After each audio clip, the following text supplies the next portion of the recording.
ভালোবেসে আজকে এই পর্যন্ত আসছি, আপনাদের হাত ধরে আরো বড় জায়গায় যেতে চাই।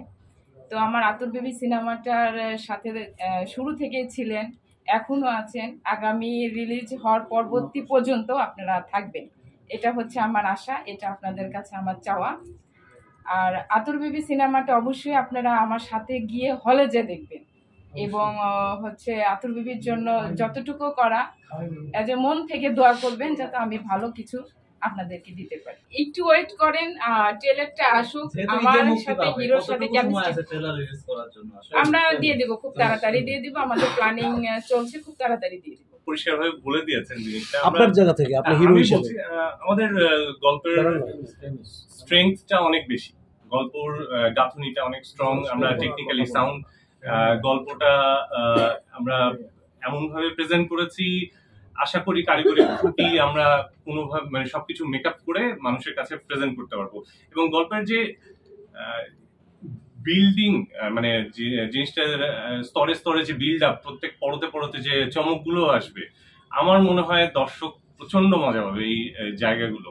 এই পরতে পরতে এক একটা চমক আসছে দর্শকের সামনে এবং দর্শক খুবই আনন্দ পাবে। আমরা যেগুলো রাইমা সেনের বিপরীতে শুরু করেছেন নায়ক হিসেবে, রাইমা সেনের অপোজিটে এখন ফারজানা সুমির সাথে কাজ করে কামব্যাক করছেন বলা যায় একটা বিরতির পরে। হ্যাঁ, মাঝখানে বেশ কোয়ালিটি সম্পর্কে রাইমা সেন থেকে ফারজানা সুমি।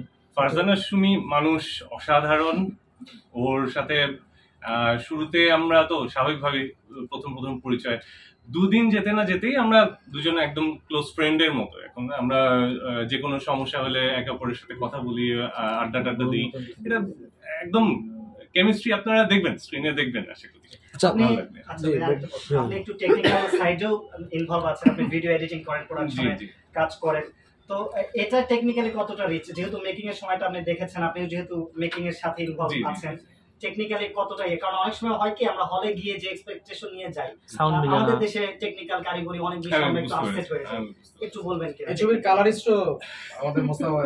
আচ্ছা, আমি SRFTI Satyajit Ray film institute থেকে পোস্ট গ্রাজুয়েট করা, তো এখানে আমি কালারটা দেখছি, আমি এই আতর বেবি লাইনে অবশ্যই কালারিস্ট হিসেবেও আছি।